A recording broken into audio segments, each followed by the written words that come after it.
बादशाहपुर विधानसभा seat Haryana की सबसे बड़ी जो सीट है जनसंख्या के हिसाब से, वोटिंग के हिसाब से, क्या लग रहा है सबसे बड़ा जनसमर्थन किसको मिलेगा, कांग्रेस बीजेपी? देखिए सर, अगर मेरी पर्सनल राय आप पूछे कांग्रेस बीजेपी, मैं इस चीज़ में बिलीव नहीं करता कि पार्टी कांग्रेस है बीजेपी है। ये अपना जो कॉन्स्टिट्यूशन है, लोकतंत्र है, इसमें हमें कैंडिडेट की क्वालिफिकेशन और कैंडिडेट के अकॉर्डिंग वोटिंग करनी चाहिए, ना कि उसकी जाति धर्म या पार्टी देख के कि आप बीजेपी के पीछे होलिए झंडा उठा के, कांग्रेस के पीछे होलिए झंडा उठा के। आपको ये होना चाहिए कि हमारे राइट्स क्या है, वो हम अपने चुने हुए नेता से उसको जाके कभी भी पूछ सके। ऐसा नेता जो कभी भी उसके घर जाके हम दरवाजा खटखटा सके, ये हमारी जनता को राइट्स होने चाहिए, ना कि बीजेपी कांग्रेस। तो फिर बादशाहपुर की विधानसभा सीट से ऐसा कौन सा नेता है? ऐसा बादशाहपुर विधानसभा से जो निर्दलीय कैंडिडेट खड़े हुए हैं, राकेश कुमुद्नी दौलताबाद जी हैं, उनके जो, क्योंकि उन्होंने काम किए थे और किए थे, तो अगर देखा जाए तो लास्ट जो 5 साल के विधानसभा जो हमारी गई है, उसमें जो राकेश जी ने लोगों के साथ जुड़ के काम किए, उसका कहीं ना कहीं इफेक्ट आया है लोगों में। तो ये है कि उनके जाने के बाद ये है कि उनके जो 100% वोट थे, उसमें से कम 50% वोट तो वो जुड़े ही रहेंगे उनसे, और वो उनसे जुड़े रहने के जो 50% वोट बच गए, वो कहीं ना कहीं मेरे को कांग्रेस की तरफ शिफ्ट होते हुए दिखाई दे रहे हैं। मैं तो जी, मैं अनपढ़ आदमी हूँ, मैंने इतना ज्ञान नहीं है। वोट है, पर वोट मिल जाएंगी, आप जिसकी कहोगे उसकी दे दें। हम तो उसकी देंगे जी। और बॉर्डर खड़ा। कुमुद्नी राकेश दौलताबाद जी? हाँ जी। क्या कुछ कारण है? कारण तो क्या है जी, उसका आदमी ना है, अकेली पड़ रही है। हाँ जी, और सब काम भी करवाया, और सबके साथ तो सभी कोई हैगा, उसके साथ तो कोई को ना। हाँ जी, गरीब की में सहायता दी है, हर चीज़ का किया है। हाँ जी। तो क्या लग रहा है, फाइट में है इस बार, वो जीत सकते हैं? हाँ जी बिल्कुल है, अपने गांव से ज़्यादा वोट उससे की है, कहने को तो कुछ भी जाता है। राव नरवीर जी, वर्धन यादव? ना जी, उसके नहीं है हमारे। कैसे नेता हैं दोनों? देखो जी, उसने पहले कर चुके हैं वे। अच्छा। हाँ जी। हरियाणा में सरकार किसकी लग रही है? देखो इतना ज्ञान तो मुझे है नहीं। देखो जी, सरकार किसकी? सरकार कांग्रेस। कांग्रेस की? कितनी सीटें? सब सीट का तो बेरा नहीं है अभी। कारण क्या मान रहे कि कांग्रेस? आपने पहले ही मन में कह दिया। हाँ जी। हाँ जी, किस तरह से लग रही कांग्रेस सरकार? तो थोड़ा पहले काम भी करवाए, थोड़ा बहुत प्लाट प्लॉट के बारे में थोड़ा बहुत ऐसे ही करवाए हैं। अच्छा, बीजेपी ने नहीं करवाए? बीजेपी ने करवाए हैं थोड़ा। अच्छा, तो आप कांग्रेस को वोट क्यों कर रहे हैं?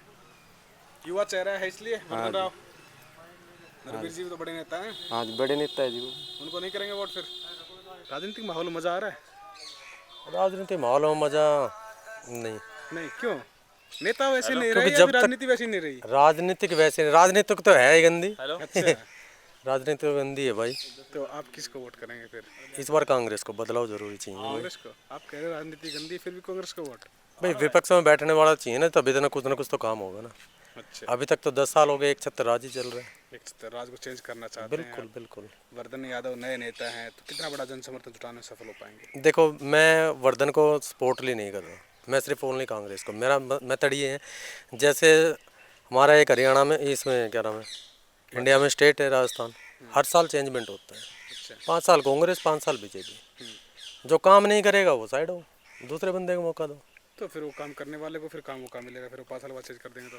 अगर आपने बढ़िया काम किया है, अगर आपको चेंज कर दिया जाए राजस्थान में तो इतने साल से सरकारों को बदले और कोई सरकार अच्छा काम नहीं करे वहाँ पर? नहीं, अगर आपने इस साल 5 साल काम किया है, अगर आपकी जगह दूसरे बंदे को लेके आएंगे तो वो आपसे बेटर काम करके दिखाएगा। कंपटीशन रहता है। कंपटीशन। कैसा लग रहा है विधानसभा चुनाव बादशाहपुर का इस बार? ऐसा है जी, बादशाहपुर का चुनाव और ये कांटे की टक्कर। किन किन के बीच में है? राव नरवीर और हमारे राकेश दौलताबाद, कुमुद्नी देवी उनकी घरवाड़ी है, उनके उसमें और कांटे की तीसरा? टक्कर है।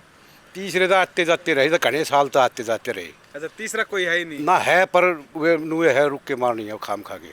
तो क्या कुछ लग रहा है, पार्टी को देखकर लोग वोट करेंगे या फिर कैंडिडेट को देखकर वोट करेंगे? कैंडिडेट को देख के वोट कर रहे हैं। कैंडिडेट को देखकर वोट हाँ, करेंगे। क्योंकि हमारे जो राकेश दौलताबाद थे, उनने 2.5 साल मिले हैं कुल। 5 साल में 2.5 साल मिले और इतने काम कर दिए मत बुझो। किस किस तरह काम करवाए उन्होंने? उन्होंने जो भी उसके पास गरीब अमीर जिसका भी काम था, अपने कुछ विकास के काम थे, अपने गांव के गलियों के विधानसभा या अपनी बादशाहपुर विधानसभा में कोई गांव ऐसा नहीं जिसमें उन्होंने काम नहीं कराया हो। काम नहीं? हाँ, रोड नलिया नाले जिस गांव में सीवर वगैरह सब कुछ उन्होंने इतना बढ़िया काम करा। और चलो भगवान को प्यारे हो गए बात। उनको 2.5 साल मिले, 2.5 साल में उन्होंने कम से कम आज़ादी के बाद जितने काम हुए ना तो उन्होंने 2.5 साल में कर दिए। क्या लग रहा है हरियाणा में सरकार कौन सी पार्टी बनाएगी इस बार? इसमें पूरी देख रहे तो कुमुद्दीन राकेश दौलताबाद का पूरा वो। हम हरियाणा के बारे में पूछ रहे हैं, हरियाणा में सरकार कौन सी पार्टी बना सकती है? किसका रुझान लग रहा है ज़्यादा? उसमें लगा कांग्रेस। कितनी सीटें? ये सीटों के मेरे को एग्जैक्टली कोई गिनती है नहीं, क्योंकि वो मेरे को इनके बारे में इलेक्शन जो इनके बारे में कुछ पता नहीं है, इतनी नॉलेज है नहीं। बाकी जैसे ही दिख रहा रुझान, क्योंकि हर चीज़ नया चेहरा मांगती है, कोई भी नया वो मांगती है। बीजेपी को देखते 2 से 3 बार हो चुके हैं, तो इस कारण नया चेहरा सब देखते कि नया आए।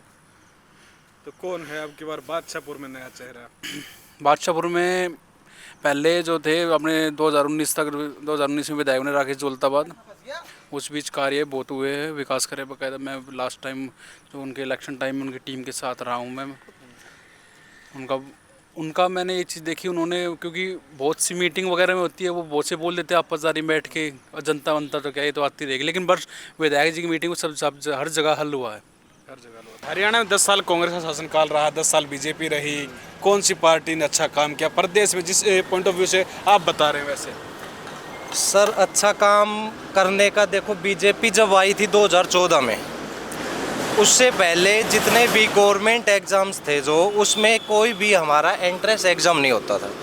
डायरेक्ट हमारे इंटरव्यू के लिए कॉल होती थी, पॉलिटिशियंस होते थे जो भी उनके नज़दीकी है, नियर एंड डियर है, उनको बस इंटरव्यू में डायरेक्ट नंबर दिलाए और आपको जॉब मिल गई। जब 2014 में बीजेपी आई है, तो 2014 में बीजेपी आने के बाद उन्होंने जिस तरीके से स्टूडेंटों के लिए एंट्रेंस टेस्ट का वो किया है प्रावधान, उसके बाद मैंने अपने बेस पे देखे हैं गांव में, और गांव में गरीब से गरीब बच्चा लगा है सरकारी नौकरी।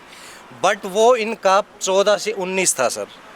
19 के बाद ये जो इनकी योजना है 19 से 23 वाली, इसमें इन्होंने लैग कहाँ किया है कि इन्होंने 5 साल एक CET एग्ज़ाम के पीछे निकाल दिए, बर्बाद कर दिए। कॉमन एलिजिबिलिटी टेस्ट, वो ऐसा टेस्ट इनके पंगे में फंसा है कि ये 5 साल होने के बाद आज के टाइम में जो युवा है और जो स्टूडेंट्स है 18 ईयर के नज़दीक जिनके वोटिंग बनने हैं, आगे जो देख रहे हैं, तो वो युवा वोट से इनको सबसे ज़्यादा नुकसान होने जा रहा है। या मैं यूँ कह दूँ CET से इनको सबसे ज़्यादा नुकसान युवा वोट से हो रहा है बीजेपी को। लास्ट 5 वाले इनकी साल थी, बहुत अच्छा काम किया, बहुत अच्छी तरीके से एग्ज़ाम हेल्ड हुए, उनके रिज़ल्ट आए, लोग लगे। लेकिन ये CET के मामले में जो 5 साल इन्होंने किए हैं, इससे युवा काफ़ी खफा है और बीजेपी के खिलाफ है। जो मैं ऑल ओवर हरियाणा की बात करूँ, अब सरकारी नौकरी वगैरह में तो टेस्ट अपलोड कर दिया, टेस्ट दो नौकरी पाओ। राजनीति में क्यों नहीं कर रहे? उसमें भी करो ना। सही। तो अब की बार हरियाणा में सरकार किसकी बनती नजर आ रही है? देखो मैं तो कांग्रेस को सपोर्ट करूंगा, और हमेशा कोशिश रहती है कि जो बंदा जिस पाले में वोट डाले वही सरकार बने, उसी की सरकार। मतलब वोट खराब ना जाए। बिल्कुल। चट भी ये तो मेरी, पट भी मेरी। ये तो अगर कोई बंदा अगर किसी निर्दलीय को वोट देगा तो वो भी सोचेगा कि ये अपनी पार्टी बनाए। अच्छा, निर्दलीय सरकार बना देते कभी कभी? बिल्कुल बनाएंगे। इस बार तो निर्दलीय का तो बहुत बड़ा हाथ है, क्योंकि कई सारे हैं। हमारे यहाँ से राकेश दौलताबादी हैं, और उधर से वो हर्ष छिकारा हैं, और एक ये बढ़ाना है। पूरे हरियाणा में फेमस हो रखे हैं। देखो जिस तरीके से काम किया उन्होंने यूट्यूब के माध्यम से, लोगों की छवि अच्छी बनी हुई है। हो सकता है कि इस बार बन भी जाए। किस पार्टी को समर्थित हो सकते हैं, कांग्रेस बीजेपी? देखो पार्टी का तो मेथड उनके ऊपर डिपेंड करता है, और कोशिश रहेगी तो जहाँ तक जिस पार्टी की ज़्यादा सीटें निकलेगी उसकी तरफ झुकाव रहेगा। CM के पद पर देखना चाहेंगे आप उन्हें? सर बिल्कुल देखना चाहेंगे सर, CM के पद पे देखना चाहेंगे। अगर हम देखें हमारे दक्षिण हरियाणा की पॉइंट ऑफ व्यू से बात करें सर, तो हम उन्हें एज ए CM, क्योंकि हमारे जो आज तक जितने भी CM रहे हैं उनमें एक बार ही हमारे जो CM हैं, इनके जो पिताजी हैं राव इंद्रजीत सिंह के, राव बीरेंद्र सिंह जी, वो कुछ थोड़े टाइम के लिए बस एज ए टैग लगा था, जैसे सैनी सर के लगाया अभी 6 महीने या 3 महीने के आसपास रहे थे। तो इसके लिए सर देखो, क्योंकि हमारे यहाँ पे युवा है या आप लगा लो वोटर्स है, अभी वोटर्स को अपने फंडामेंटल राइट्स का पता है सर, फंडामेंटल ड्यूटीज़ का नहीं पता है। जिस दिन फंडामेंटल ड्यूटीज़ का पता लग जाएगा उस दिन ये हम जो हमारा हक है और जो क्या ड्यूटी है वो हम नेताओं से जाके पूछने लग जाएंगे। उस दिन सर बीजेपी, कांग्रेस, जात पात सब कुछ ख़त्म हो जाएंगे। मैं तो सिर्फ यही चाहता हूँ कि सर जिस दिन एजुकेशन का लेवल इस युवा पीढ़ी में बढ़ेगा और हमारी समाज में बढ़ेगा उस दिन हमारे को ये ज़्यादा ज़रूरत नहीं रहेगी पॉलिटिक्स बाजी की, क्या कांग्रेस क्या ये। हम एज ए नेता सेलेक्ट करेंगे कि कौन हमारा काम कर सकता है, किस तरीके से काम कर सकता है, किस तरीके से बेरोज़गारी ख़त्म हो सकती है, किस तरीके से हमारे देश को आगे ले जा सकता है। यहाँ पानी वाला मसला था। ये पानी वाला मतलब 5600 एकड़ ज़मीन है। ये राकेश भाई ने ही विधानसभा में जाके इसकी आवाज़ उठाई थी विधानसभा में। हाँ, कुछ हल हुआ यहाँ पर? हाल देखो जी इतना मैंने पता कोई ना, मैं थोड़ा बिजी मैं अलग से हूँ। बाकी काम चल रहा है। एक नाला तो शायद बन चुका। हाँ, उनके प्रयास से जो है ना एक नाला बन चुका और अब जैसे जैसे नाले बन जाएंगे पटड़ी बनती चली जाएगी, हमारी ये समस्या ख़त्म हो जाएगी। क्योंकि मैं देखो गवर्नमेंट का काम है, टाइम तो लगता है, लेकिन उन्होंने पास करवा दिया ये सौदा। हमारा पानी का वो टाइम तो लगा, देखो 2 साल लगे, 5 साल लगे, 3 साल लगे, लेकिन काम चालू हो गया हमारा। राव नरवीर जी कैसे नेता है? भाई इतना भीतर मैं ना बढ़ रहा राजनीति में। अच्छा, वर्धन राव कैसे नेता है? युवा नेता है आपकी बार चुनाव में वो। भाई वर्धन का ना बेरा मैंने ना बेरा। मैं तो अपने भीतर से सुमित हो गया। तो अब की बार उनकी पत्नी चुनावी मैदान में है, राकेश जी स्वर्गवास हो गया उनका, तो अब कैसा समर्थन मिल रहा है उनकी पत्नी को यहाँ पर विधानसभा में? जी समर्थन तो देखो पति के जाने के बाद पत्नी का पूरा समर्थन, पूरा लोग बाग सब कुछ उन पर ध्यान दे।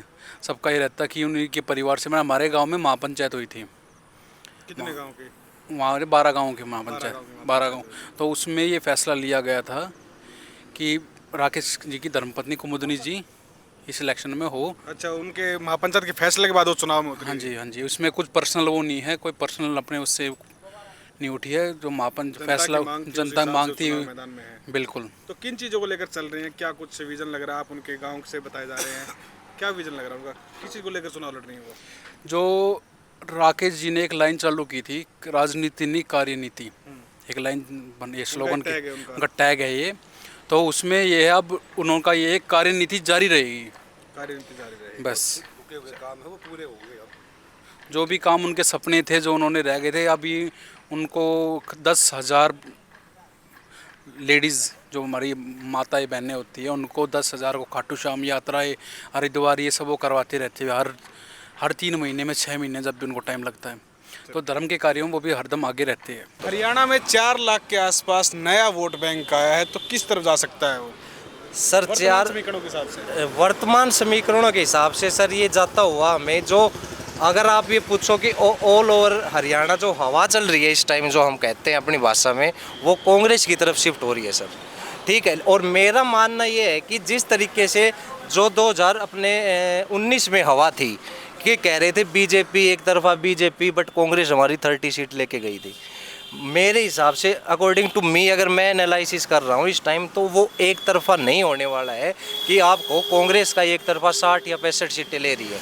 वो वहीं जिस तरीके से कांग्रेस का हाल था, बीजेपी भी 30 के अराउंड सीटें ले रही है, लेकिन क्लियर सरकार नहीं बना पाएगी। कहीं ना कहीं लास्ट में जाके सरकार कांग्रेस बना रही है। किंग मेकर कौन बनेगा फिर?